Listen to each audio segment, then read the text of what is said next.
حضور مسجد نبوی میں تشریف لائے تو امام حسن بھی ساتھ تھے، تو صدقے کی کھجوروں کا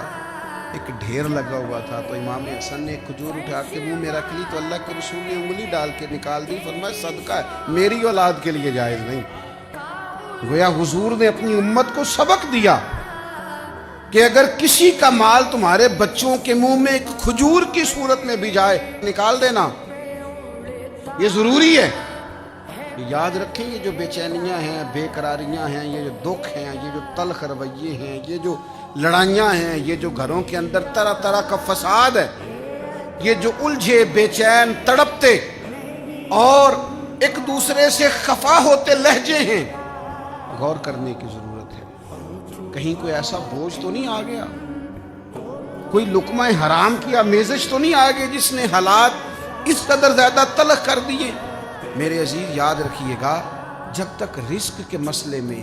ہم پاکیزگی والا مزاج نہیں بناتے،